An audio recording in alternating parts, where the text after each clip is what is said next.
नमस्कार दोस्तों, स्वागत है आपका प्रज्ञा एजुकेशनल चैनल पर। मित्रों, आज मैं आपको संस्कृत का पाठ पढ़ाऊंगा और संस्कृत में हमारा जो टॉपिक चल रहा था वो था वर्ण विचार। वर्ण विचार के अंतर्गत दो वीडियो मैंने अपलोड किए हैं, जिसमें सामान्य संस्कृत का परिचय आप और उसमें परिचय के अंतर्गत जो है माहेश्वरी सूत्र, प्रत्याहार निर्माण करना, ये दो वीडियो में हमने देखे हैं। इसके बाद आज जो हम पढ़ेंगे वो पढ़ेंगे उच्चारण स्थान और आभ्यंतर प्रयत्न। ये जो आज का वीडियो है ये रीट भर्ती परीक्षा या किसी भी भर्ती परीक्षा के लिए बहुत महत्वपूर्ण है, क्योंकि जो सवाल वर्ण विचार में से उठते हैं वो प्रमुख रूप से इसी टॉपिक से उठते हैं और निश्चित रूप से 3, 4, 5 सवाल तक पूछता है। लेकिन 2 सवाल यदि पूछता है तो लगभग पूरे चांस है कि इस आभ्यंतर प्रयत्न और बाह्य प्रयत्न में से वो 2 सवाल पूछे। और जो आगे जो टॉपिक होगा वो संज्ञा प्रकरण का होगा। 1 सवाल या 2 सवाल उसमें से भी आते हैं, लेकिन संज्ञा प्रकरण संधि के लिए भी और वैसे भी नॉलेज के लिए भी बहुत जरूरी है, ताकि ग्रामर हम अच्छे ढंग से पढ़ सके। लेकिन आज जो हमारा टॉपिक है ये है उच्चारण स्थान और आभ्यंतर प्रयत्न का। वीडियो में मेरे साथ अंत तक बने रहें। मैं आपको बहुत ही सरल तरीके से उच्चारण स्थान और आभ्यंतर प्रयत्न समझाऊंगा। आपको बड़े कंफ्यूजन का विषय है ये आपका, आप बड़े कंफ्यूज रहते हो कि उच्चारण स्थान 7 है कि 8 है, और सवाल ये पूछा भी गया है, पहले परीक्षा में आता है तो कैसे करना है। इन सभी सवालों के जवाब आपको मिलेंगे। तो हम स्टार्ट करते हैं उच्चारण स्थान से। सबसे पहला हमारा जो टॉपिक अब पढ़ेंगे वो है उच्चारण स्थान। उच्चारण स्थान या उच्चारण स्थानानि। उच्चारण स्थान कहते किसे है? वर्णों का जो हम उच्चारण करते हैं, मुख विवर से, मुख के भाग से जो वर्ण जहां से बोले जाते हैं वह उसका क्या कहलाता है? उच्चारण स्थान कहलाता है। तो मुख के अंदर के भाग से जो हम वर्णों का उच्चारण करते हैं, वो वर्ण का जो उच्चारण करना है वो क्या कहलाएगा? उच्चारण स्थान कहलाएगा। अब ये कितने होते हैं मित्रों? सामान्यतः जो उच्चारण स्थान है वो 7 होते हैं। अगर आपसे सवाल पूछे कि सामान्य रूप से उच्चारण स्थान कितने होते हैं, तो सामान्यतः उच्चारण स्थान कितने होंगे? 7। दूसरी बात, पाणिनीय जो शिक्षा है उसमें एक उच्चारण स्थान उरस को भी माना गया है। इसमें यदि पाणिनीय शिक्षा के अनुसार बात करें तो पाणिनीय शिक्षा में एक उच्चारण स्थान माना है उरस। उरस उच्चारण स्थान माना है। अगर इन दोनों को मिलाकर बात करें तो उच्चारण स्थान कितने हो गए? 8। यहां पर उरस क्या है वो भी मैं आपको बताऊंगा, लेकिन जो सवाल बनता है वो ये है कि सवर्ण संज्ञा जो होती है वो इन 7 उच्चारण स्थानों की होती है, या सवर्ण संज्ञा में इन 7 उच्चारण स्थानों का प्रयोग होता है। यानी कि ये जो 7 उच्चारण स्थान है, इन 7 उच्चारण स्थानों का सवर्ण संज्ञा में प्रयोग होता है। तो सवर्ण संज्ञा में 7 उच्चारण स्थानों का प्रयोग होता है। आपसे सवाल पूछेगा उच्चारण स्थान कितने हैं, तो 7 और 8 ऑप्शन है, आपको 7 करने हैं। स्पेशल पूछे पाणिनीय शिक्षा के अनुसार उच्चारण स्थान कितने हैं, तो आपको 8 करने हैं। उरस क्या होता है? वक्ष स्थल से सीधे जो वर्ण बोले जाते हैं तो वो औरस वर्ण या उरस वर्ण कहलाते हैं। जैसे हृदय, हृद जो है वर्ण वो अंदर से बोलता है, तो यहां पर हृदय, ये जो बीता हुआ काल है, स्व है आने वाला, तो हृदय है। इस प्रकार के जो वर्ण है वो उरस या औरस वर्ण कहलाते हैं। इसको ज्यादा कोई पूछेगा भी नहीं परीक्षा में। तो उच्चारण स्थान कितने होंगे? 7। अब ये 7 कौन कौन से होते हैं, हमको इनका नाम भी पता होना चाहिए। सबसे पहला उच्चारण स्थान जैसे कंठ है, तालु, मूर्धा, दंते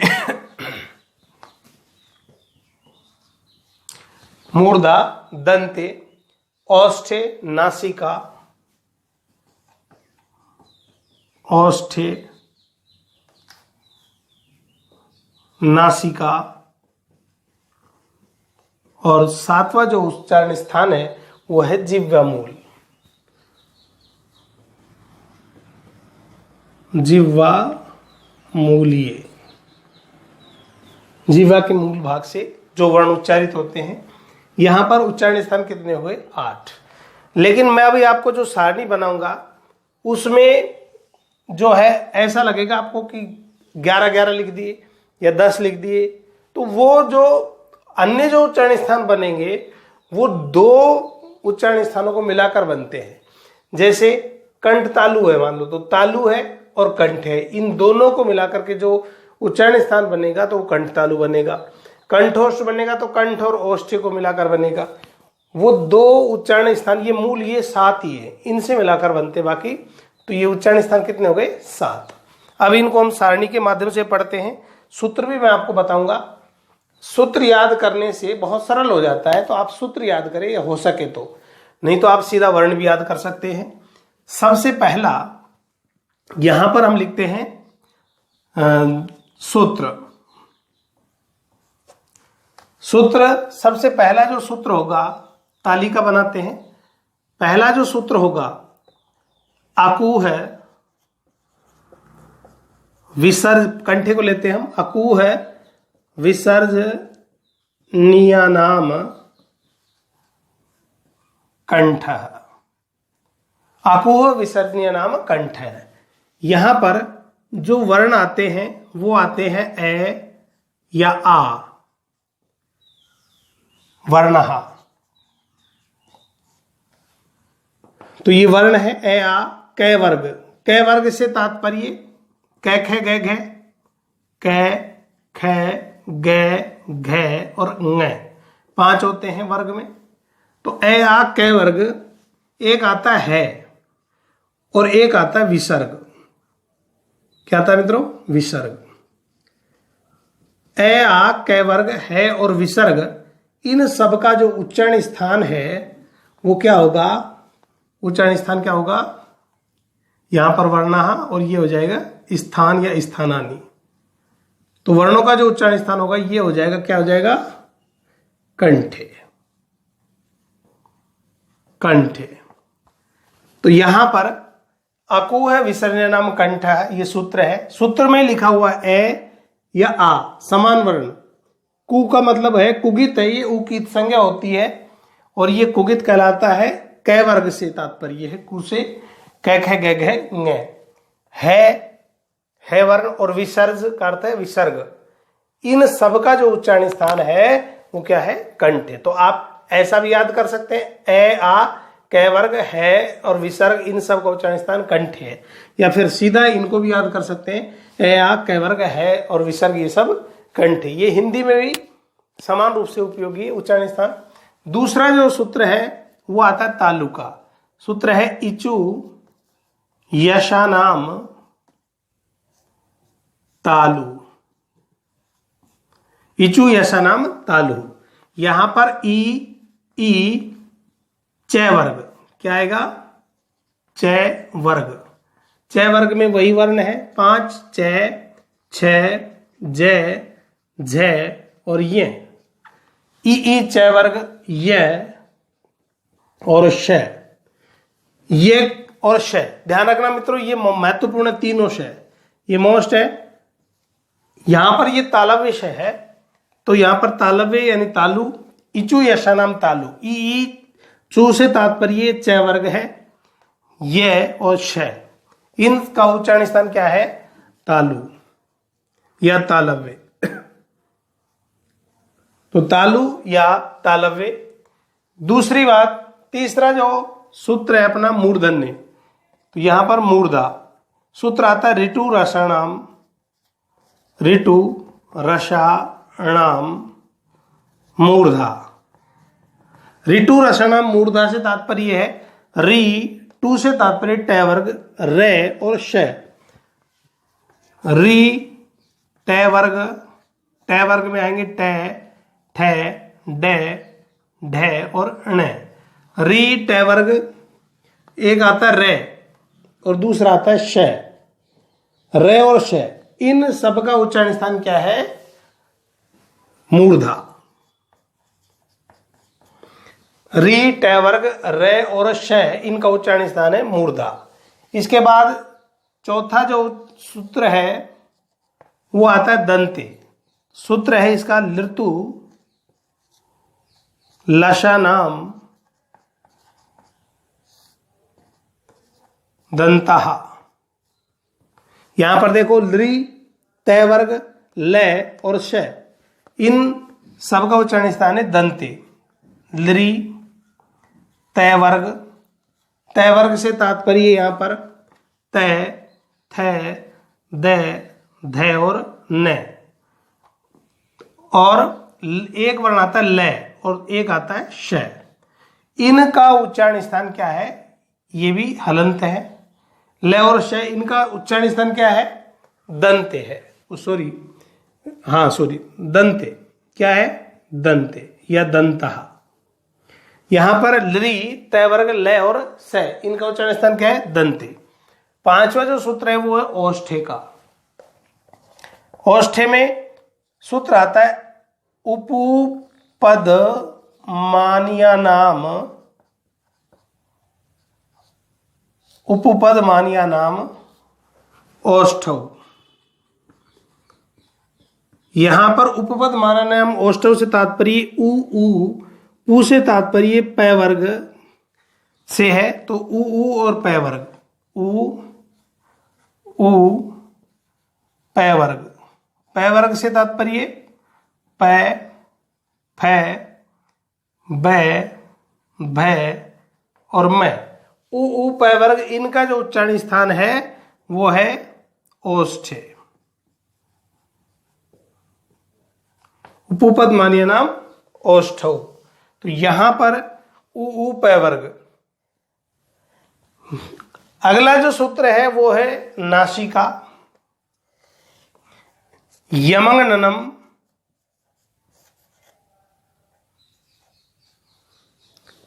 यमंगननम,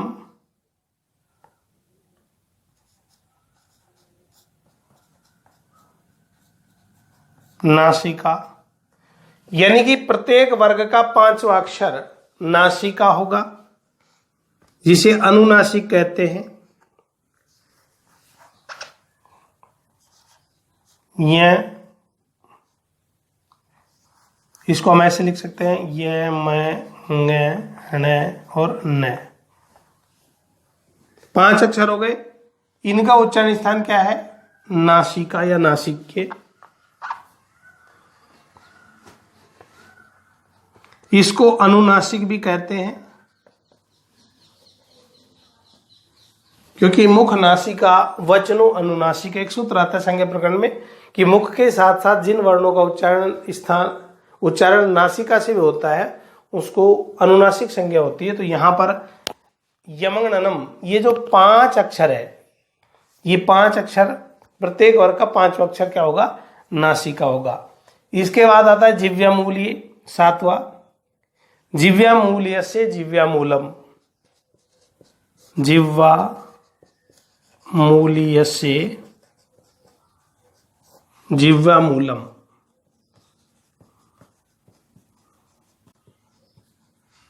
जिव्यामूल्य से जिव्यामूलम।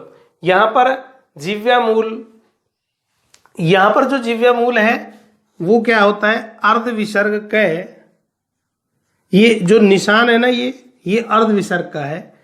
अर्ध विसर्ग क और अर्ध विसर्ग ख, यानी कि ये जो चिन्ह है इसे क्या कहेंगे? अर्ध विसर्ग। तो ये जो चिन्ह है अर्ध विसर्ग का, अर्ध विसर्ग कहलाएगा ये। अर्ध विसर्ग क और ख, इनका जो उच्चारण स्थान वो क्या है? जिह्वामूलीय, जिह्वामूलीय। यानी कि निश्चित रूप से ये चिन्ह लगा हुआ आएगा। तो ये चिन्ह जब लगा हुआ आएगा तो आप समझ जाना कौन सा है? जिह्वामूलीय। तो ये तो थे 7 उच्चारण स्थान। अब इनसे मिलकर भी कुछ उच्चारण स्थान बनते हैं, जैसे कंठ और तालु को मिलाकर कंठ तालु बनता है। तो यहां पर सूत्र बनेगा ए दई तो हो कंठ तालु, ए दई तो हो कंठ तालु। यहां पर क्या बन गया, ए दई तो हो कंठ तालु। यहां पर वर्ण होंगे ए आई, एदई एद आई, एद आई, एत और आई, आइत। तो यहां पर ए और आई दो वर्ण है, ए आई, इनका उच्चारण स्थान क्या हो जाएगा, कंठ तालु। दूसरा कंठ से और ओष्ठ से मिलकर बनेगा पांचवे से, तो ये बनेगा कंठोष्ठ। ये बनेगा सूत्र ओ दौ तो हो कंठोष्ठम। क्या बनेगा, ओदौ तो हो कंठोष्ठम। ओत औत अर्थात ओ और औ दो वर्ण है इसमें, ओ और औ, इनका जो उच्चारण स्थान है वो है कंठ तालु। तो ए आई का कंठ और तालु और ओ औ का कंठोष्ठ, कंठोष्ठ, ये हो गया। अब कुछ और बचे हुए हैं, जैसे वकारस्य दंतोष्ठम।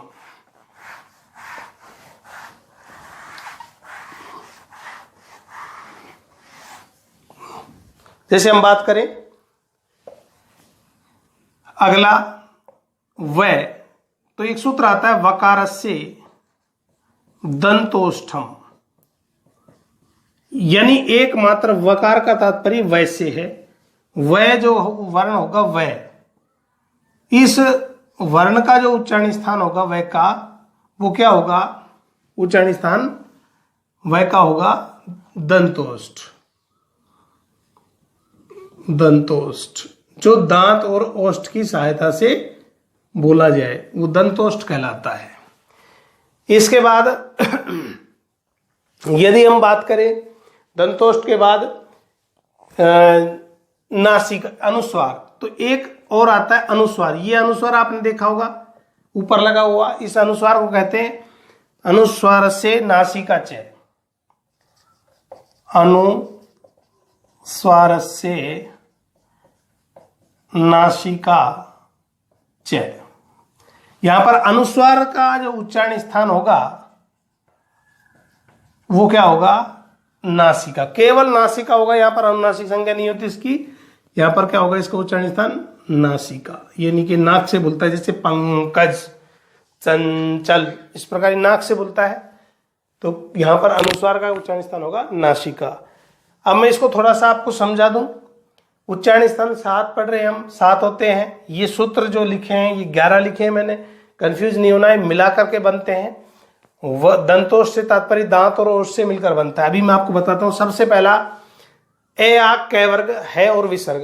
अब आप बोल करके देखो, ए आ ई दोनों में अंतर है। ए आ, यहां पर मुंह खुला रहता है और सीधी ध्वनि कंठ से निकलती है। कै खे, मुंह खुला रहता है, आवाज कंठ से आती है, इसलिए इनका उच्चारण स्थान क्या होगा, कंठ है। इचु यशनाम तालु, ई जब बोलते हैं तो जो जीभ है, हमारी जिह्वा है, वो बीच में से उठकर तालवे की तरफ जाती है। ई चे छे जय, बोल कर देखो, चे छे, यहां पर मसूड़ों के पास टच होती है, बीच में से उठती तालवे की तरफ जाती है। चे छे जय। ये जो श है, ये श ऐसे बोलता है, श यानी कि तालवे की तरफ मोड़कर बोला जाता है। इसका उच्चारण स्थान क्या है, तालु। ये मोस्ट है। एक श ये है, ये मूर्धा कहलाता है, पेट चिरा जिसे कहते हैं, और ये सलेट वाला दंते कहलाता है। तीनों ही महत्वपूर्ण है, परीक्षा में बहुत बार पूछे जाते हैं। अब इधर देखो, री और ट वर्ग, इनका उच्चारण स्थान मूर्धा है। जैसे हम री बोलेंगे, री तो हमारी जीभ रर्रा खातिर मुड़ती है। ट वर्ग में बोलकर देखो, टे ठे डे, जीभ पीछे जाती है, झटके के साथ बाहर आती है, मुड़ती है पीछे। तो इस कारण से इसको क्या कहते हैं, मूर्धा। लृ तय वर्ग, तो आप तय बोल कर देखो, तय, थे, द, सभी जिह्वा दांतों को स्पर्श करती है, सभी वर्ण दांतों को स्पर्श करते हैं। ले, से, ये दांत के पास से बोला जाएगा। इनका जो उच्चारण स्थान है वो क्या कहलाएगा मित्रों, दंत्य कहलाता है। अब ये ऊ पय वर्ग जो है, ऊ बगैर ओष्ठ के इन वर्णों को बोला नहीं जा सकता। आप अपने ओष्ठ पकड़े और बोल कर देखें तो ये ऊ बोलेगा ही नहीं। प, फ, यहां पर प, फ, होठ ओष्ठ अनिवार्य है, बगैर ओष्ठ के नहीं उच्चारित होंगे। तो ऊ पय वर्ग का उच्चारण स्थान क्या हो जाएगा, ओष्ठ। यमंगनम नासिका, यहां पर नासिका, तो यमंगनम प्रत्येक वर्ग का 5 अक्षर, ञ, च, च, ज, ञ, क, ख, ग, ङ। तो यहां पर कंठ से भी आवाज आती है, नाक से भी आती है, मुख से आती है निकल करके, इसलिए अनुनासिक संज्ञा होगी और इनका उच्चारण स्थान नासिका होगा। ये फिक्स चिन्ह है। अर्धविसर्ग का अगर लग करके आए तो अर्धविसर्ग क और ख जो है वो क्या कहलाएगा, जिव्यामूलीय। ए आई बोल कर देखो, ए आई, ए आई, तो ए सीधा कंठ से आएगी, आई तो ए जीभ बगल से मुड़ सी जाती है, तालवे की तरफ जाती, बीच से, बीच का जो भाग हो तालवे की तरफ जाता है, कंठ से आवाज आती है, इसलिए उच्चारण स्थान है कंठ तालु। ओ औ, तो ओष्ठ का हमारे ओ सीधी कंठ से ध्वनि आ रही है, ओष्ठ का हमारे ओ में, इसलिए इनका उच्चारण स्थान क्या है, कंठोष्ठ है। यहां पर वकार से दंतोष्ठ, आप वह उच्चारित करके देखो, वह होठ पकड़ लो, होठ पकड़ के वह बोलो, नहीं बोलेगा, क्योंकि वह जब बोलते हैं तो प्राणवायु तेजी से घर्षण करते हुए दांतों से बाहर निकलती है, तो वह का जो उच्चारण स्थान है वो क्या कहलाएगा, दंतोष्ठ कहलाता है। अनुस्वार से नासिका चे, अनुस्वार जो है इसका उच्चारण स्थान नासिका कहलाता है, ये मैंने आपको समझाई दिया। तो ये उच्चारण स्थान थे। अब इनमें एक अर्धविसर्ग और क और ख ये उपदमान जिव्यामूली है, लेकिन ये ऊ जो पय वर्ग है इसमें यदि ये लग करके आ जाए अर्धविसर्ग पय और अर्धविसर्ग फ, यदि ऐसा आ जाए तो ये इनका हो जाएगा उपदमानीय। क्या हो जाएगा, उपदमानीय कहलाते हैं ये, उपदमानीय। यानी कि अर्धविसर्ग प और फ उपदमानीय, अर्धविसर्ग क और ख जिव्यामूलीय कहलाते हैं। तो ये उच्चारण स्थान थे। अब हम बात करते हैं आभ्यंतर प्रयत्न और बाह्य प्रयत्न की।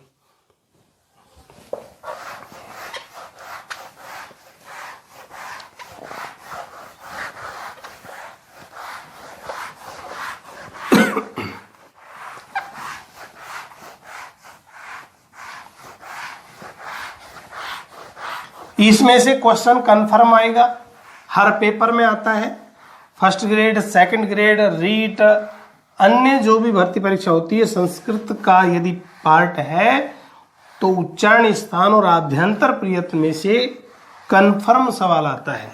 इसलिए मित्रों वीडियो को ध्यान से देखें और वर्णों को आराम से आप इजीली याद कर सकते हो। दूसरा हम पढ़ते हैं, हम जो है उच्चारण स्थान पढ़े, और उस उच्चारण स्थान में एक बात और है कि जिस वर्ण का उच्चारण स्थान एक ही है तो ऐसे कुल वर्ण कितने हैं, अगर ऐसा परीक्षा में प्रश्न आता है तो ऐसे कुल वर्ण है 32 जिसके केवल एक ही उच्चारण स्थान है। जैसे क है, क का उच्चारण स्थान कंठ है। इस प्रकार कुल वर्ण कितने हैं, 32। लेकिन ऐसे वर्ण जिनके दो उच्चारण स्थान है, ऐसे कुल वर्ण कितने हैं, यदि ऐसा पूछे तो ऐसे कुल वर्ण होंगे 10 जिसके 2 उच्चारण स्थान। जैसे प्रत्येक वर्ग का 5 अक्षर है, क ख ग घ ङ, तो क वर्ग में भी आता ही है, तो इसका एक तो कंठ है उच्चारण स्थान और एक ये अनुनासिक या नासिका भी है इसका उच्चारण स्थान, तो 2 हो गए। तो प्रत्येक वर्ग का 5 अक्षर, 5 तो वो हो गए, इनके भी डबल उच्चारण स्थान होंगे, एक अपने वर्ग में होगा और दूसरा नासिका होगा।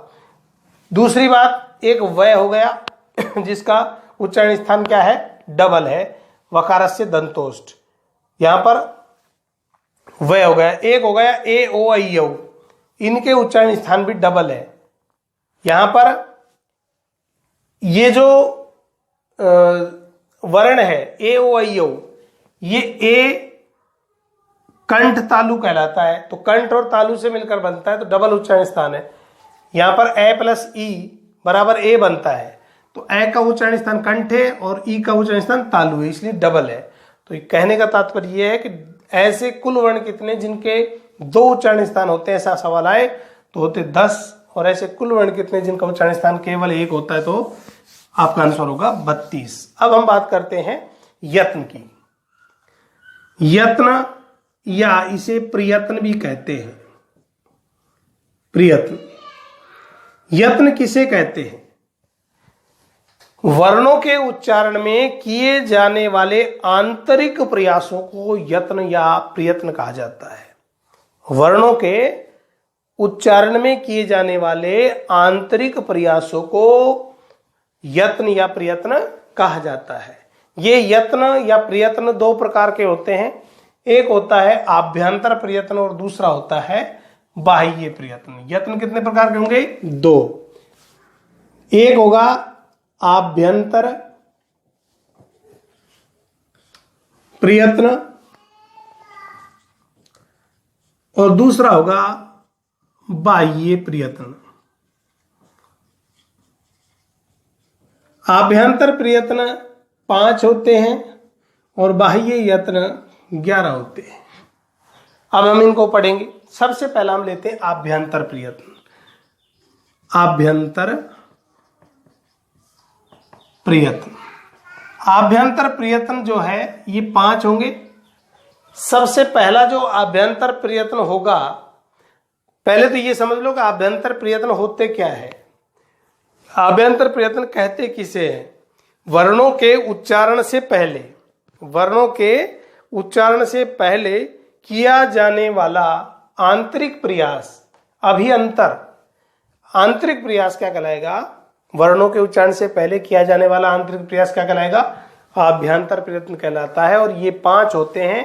सबसे पहला यहां पर हम देखते हैं स्पृष्ट, स्पृष्ट। दूसरा है ईषद स्पृष्ट, ईषद स्पृष्ट, स्पृष्ट ईषद स्पृष्ट। तीसरा है ईषद विवृत, ईषद विवृत। चौथा है विवृत और 5वां है संवृत। ये आभ्यंतर प्रयत्न हो गए 5। ये जो स्पृष्ट है, स्पृष्ट जो वर्ण होंगे वो कौन से होंगे? कैसे? 25 वर्ण होते हैं और ये स्पर्श वर्ण भी कहलाते हैं। जहां हमने पढ़ा था कयादियो मयावसाना, कादियो मावसाना वर्णा, स्पर्श वर्णा। तो स्पृष्ट या स्पर्श एक ही बात है। तो कैसे लेकर मैं तक जो 25 वर्ण है वो क्या कहलाएंगे? स्पृष्ट वर्ण कहलाते हैं, कैसे मैं तक। इसके बाद यदि हम बात करें ईषद स्पृष्ट, अब यहां पर ईषद का अर्थ होता है थोड़ा। ईषद स्पृष्ट जो वर्ण है ये अंतस्थ वर्ण होते हैं, जिनको बोलते समय थोड़ा सा स्पर्श करे जिह्वा, तो यहां पर ईषद स्पृष्ट कहलाएंगे अंतस्थ वर्ण, अंतस्थ वर्ण। और अंतस्थ वर्ण 4 हैं। कौन से हैं? य, व, र और ल। तो ये व र ले, ये जो 4 वर्ण हैं, इनका जो आभ्यंतर यत्न होगा वो क्या होगा? ईषद स्पृष्ट होगा अंतस्थ वर्णों का। एक ईषद विवृत होता है। ईषद विवृत में ऊष्म वर्ण आते हैं। कौन से वर्ण आते हैं? ऊष्म वर्ण। ऊष्म वर्ण जो होंगे उनका जो आभ्यंतर यत्न होगा, अर्थात श, पहले ये श आता है तालव्य, फिर मूर्धा और फिर दंते। तो यहां पर श श श इनका उच्चारण स्थान, और एक और होता है ऊष्म वर्ण में है, इनका जो आभ्यंतर यत्न है वो क्या कहलाएगा? ईषद विवृत कहलाता है। इसके बाद हम बात करें विवृत। तो जो विवृत होता है, विवृत में सभी स्वर आते हैं। विवृत कौन से कहलाएंगे वर्ण? सभी स्वर, सारे के सारे स्वर क्या कहलाएंगे? विवृत कहलाते हैं। एक होता है संवृत। संवृत क्या होगा? ह्रस्व आकार लौकिक प्रयोग दशा में, एक ह्रस्व आकार ह्रस्व आकार से तात्पर्य केवल छोटा ए। ह्रस्व आकार लौकिक प्रयोग दशा में, लौकिक प्रयोग दशा में, यानी कि लौकिक प्रयोग दशा में अगर ए है जो प्रयोग में आ रहा है वाक्य में, तो ह्रस्व प्रयोग दशा में ह्रस्व ए क्या कहलाएगा? संवृत होगा। और वैसे अगर ए का आपसे अभ्यंतर प्रयत्न पूछा जाए तो विवृत होगा, लेकिन लौकिक प्रयोग दशा में ह्रस्व ए क्या हो जाएगा? संवृत हो जाएगा। परीक्षा में ये बहुत कम पूछा जाता है, नहीं पूछते इसको। आप तो इतना ध्यान रखना, या तो ये लिखा हुआ आएगा ह्रस्व आकार प्रयोग लौकिक प्रयोग दशा में क्या होगा तो संवृत होगा, या फिर इसका कोई वाक्य में प्रयोग करके देंगे तब। यदि स्वरों का अभ्यंतर प्रयत्न पूछा जाए तो सभी का क्या होता है? विवृत होता है। वो सुवर्ण होंगे ईषद विवृत, तो ईस्पृष्ट, ईषद स्पृष्ट, ईषद विवृत, विवृत और संवृत। ये अभ्यंतर प्रयत्न कितने हो गए? 5। इसके बाद हम बात करते हैं बाह्य यत्न की, और बाह्य यत्न कितने होते हैं? 11। तो बाह्य यत्न पढ़ते हैं हम। परीक्षा में प्रश्न निश्चित रूप से इनमें से आता है, आप ध्यान रखें। अब हम बात करते हैं बाह्य यत्न की। बाह्य यत्न, बाह्य जो यत्न है वो कितने होते हैं? 11। अब ये 11 कौन कौन से हैं इनका देखते हैं हम। सबसे पहला विवार, श्वास, अघोष। विवार, श्वास, अघोष। विवार, श्वास और अघोष।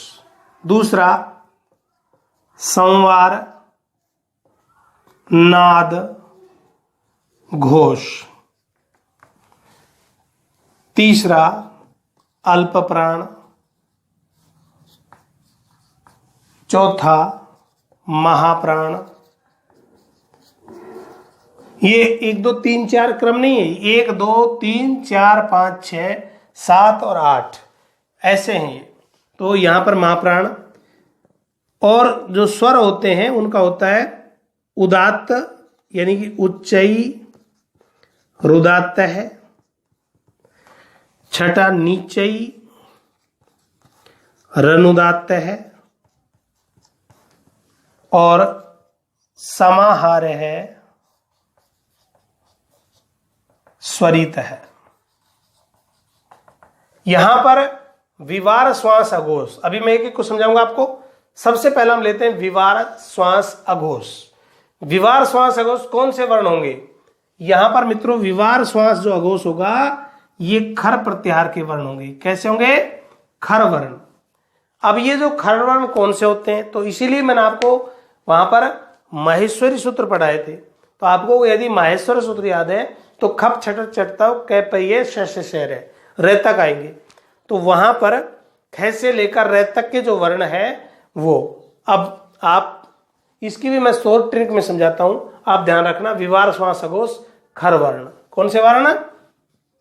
खर वर्ण। और खर वर्ण में वर्ग का पहला 1 2 पहला और दूसरा अक्षर, वर्ग का पहला और दूसरा अक्षर तथा शय शय शय, शय शय और शय, इन सब का जो बाह्य यत्न होगा वो क्या होगा?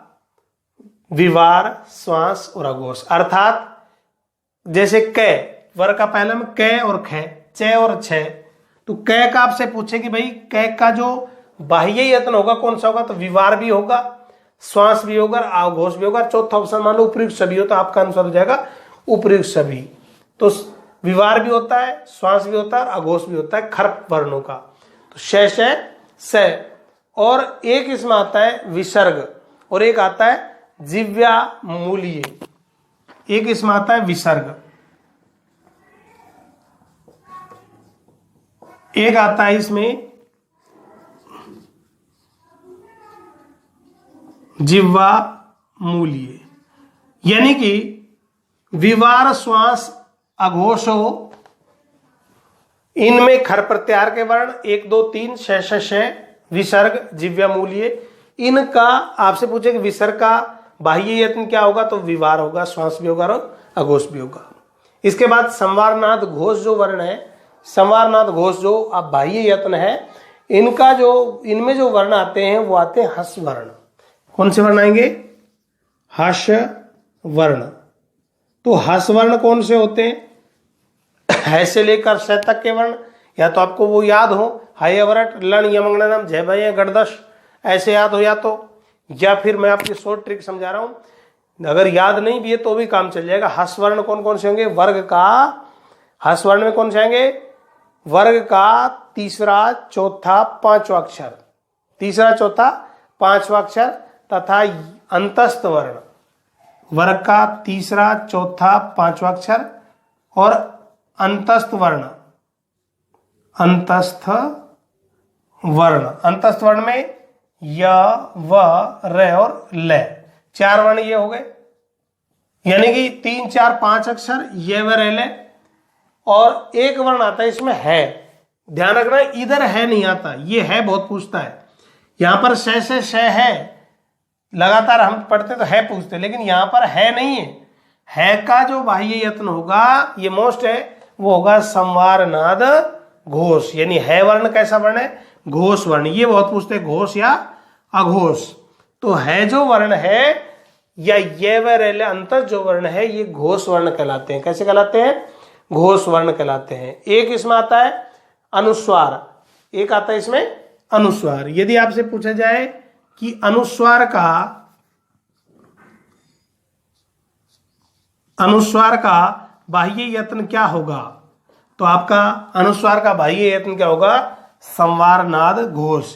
या अनुस्वार कैसा यत्न है? अनुस्वार का बाह्य यत्न क्या होगा? तो घोष वर्ण है। कैसा वर्ण है अनुस्वार? घोष। ये वर्ण घोष वर्ण, 3, 4, 5 घोष वर्ण। इसके बाद हम बात करते हैं अल्प प्राण की। अल्प प्राण में जब प्राणवायु कम लगती है उसे अल्प प्राण कहते हैं। तो यहां पर वर्ग का 1, 3 और 5, पहला, तीसरा और पांचवा अक्षर। देखो मित्रों, परिभाषा समझना बहुत अच्छी बात है कि अल्प प्राण किसे कहेंगे, महाप्राण किसे कहेंगे। जिनमें प्राणवायु अधिक लगे वो महाप्राण होता है। लेकिन आपसे जो सवाल है वो ऐसे पूछेगा, जिस बच्चे ने याद कर लिया कि विवार श्वास अघोष खरवर्ण है और शेष है, ये है विसर्ग है, ये अगर सारणी याद है तो इससे बाहर सवाल नहीं पूछेगा वो। तो आप इसको याद कर ले। अल्पप्राण वर्ग का 1, 3, 5 वर्ण अल्पप्राण कहलाता है, प्लस अंतस्थ वर्ण और अनुस्वार। प्लस में कौन सा वर्ण आएगा? अंतस्थ वर्ण, अंतस्थ वर्ण। और अंतस्थ वर्ण में य, व, र और ल, और एक इसमें आता है अनुस्वार। तो यहां पर 1, 3, 5 अंतस्थ वर्ण, इनका जो बाह्य यत्न होगा वो क्या होगा? अल्पप्राण। अर्थात ध्यान करना, तीसरा वर्ण यहां भी आ रहा है, तीसरा वर्ण यहां भी आ रहा है, यानी कि एक जो व्यंजन वर्ण होगा उसका जो बाह्य यत्न 3 तो ये होंगे निश्चित रूप से, पहला, दूसरा, तीसरा, चौथा, पांचवा, अर्थात विवार श्वास अघोष होगा, संवारनाद घोष होगा। इनमें से एक निश्चित होगा, कोई सा न कोई सा। तो 3 तो ये हो गए, एक अल्पप्राण होगा या महाप्राण होगा, 2 ये हो गए। यानी कि किसी भी व्यंजन वर्ण के बाह्य यत्न कितने होंगे मित्रों? 4। कितने होंगे? 4। तो यहां पर जैसे मैं बात करूं आपको समझाने के लिए, जैसे मान लो क है, आपसे पूछे कि क, ऑप्शन में देगा कि क का बाह्य यत्न क्या होगा, तो बाह्य यत्न में वो देगा क में। अब क मित्रों पहला अक्षर आता है वर्ग का तो इसका मतलब विवार श्वास अघोष है क, तो वो देगा विवार श्वास अघोष, विवार श्वास की विवार श्वास अघोष और अल्पप्राण, ये जोड़ा, ये पेयर जिसमें भी दे रखा होगा वो ऑप्शन आपका राइट होगा। क का बाह्य यत्न होगा विवार श्वास अघोष और अल्पप्राण। अब हम बात करते हैं महाप्राण की। महाप्राण में वर्ग का दूसरा और चौथा अक्षर आता है, वर्ग का दूसरा और चौथा अक्षर महाप्राण कहलाता है। और जो महाप्राण होगा उसमें ऊष्म वर्ण आते हैं और विसर्ग या अर्ध विसर्ग आता है। 2, 4 ऊष्म वर्ण, ऊष्म वर्ण। अब ये ऊष्म वर्ण कौन से? वो 4 है, श, श और है, 4 ऊष्म वर्ण है। एक आता है इसमें विसर्ग और एक अर्ध विसर्ग। अर्ध विसर्ग हो या विसर्ग हो, वो जो निशान मैंने आपको बताया था ये अर्ध विसर्ग का। तो यहां पर ये 2 4 ऊष्म वर्ण यानी स है और विसर्ग, इनका जो बाह्य यत्न होगा वो महाप्राण होगा। क्या होगा? महाप्राण। यानी स जो है ये महाप्राण ध्वनि है, स जो है तीनों श महाप्राण ध्वनि और है महाप्राण है। आपसे पूछा जाए कि है जो है इसका जोड़ा क्या होगा या बाह्य यत्न क्या होगा, तो बाह्य यत्न होगा मित्रों, है आता है किसमें? हस वर्ण में। तो बाह्य यत्न क्या होगा? संवार नाद घोष, क्योंकि है कैसा है? घोष वर्ण है। संवार नाद घोष, और क्या हो जाएगा इसका? महाप्राण। तो मैं आपको समझाने के लिए बताऊं तो आपसे पूछा जाए कि है का बाह्य यत्न क्या होगा, तो इसका होगा संवार नाद घोष, संवार नाद और घोष, संवार नाद और घोष, और एक हो जाएगा महाप्राण। क्या हो जाएगा? महाप्राण। महाप्राण, ये जो इसका बाह्य यत्न होगा, कितने बाह्य यत्न है? 4। तो प्रत्येक व्यंजन के बाह्य यत्न कितने होंगे? 4। अब हम बात करते हैं स्वरों की। सबसे पहला है उच्चई रुदात्त है, यानी कि जिस स्वर का उच्चारण उच्चता से किया जाए। किससे किया जाए? उच्चता से, वो उदात्त स्वर होता है। यानी कि सभी स्वर, ध्यान रखना, सभी स्वरों के तीन बाह्य यत्न होते हैं। जैसे मान लो ए ई उ, ए आ ई उ ऊ, ये स्वर जो है इन सबके बाह्य यत्न सारे होंगे। उदात्त भी हो सकता है स्वर, अनुदात्त भी हो सकता है और स्वरित भी हो सकता है। तो उच्चैर उदात्त से तात्पर्य है उदात्त स्वर। कैसा स्वर? उदात्त। ये होगा अनुदात्त और ये होगा स्वरित।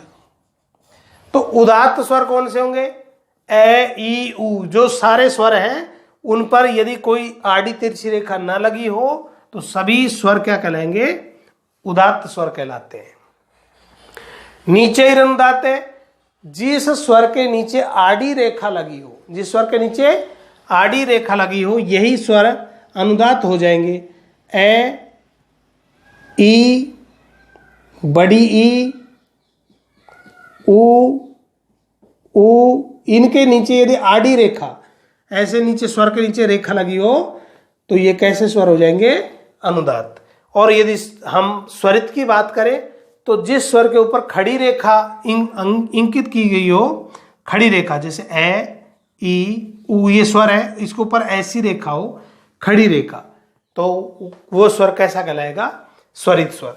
यानी जिस स्वर का उच्चारण उच्चता से किया जाए उदात्त स्वर होगा, जिस स्वर का उच्चारण निम्नता से किया जाए अनुदात्त स्वर कहलाता है, और जिस स्वर का उच्चारण दोनों के मेल से, उदात्त और अनुदात्त के मेल से किया जाता हो, स्वरित स्वर कहलाता है।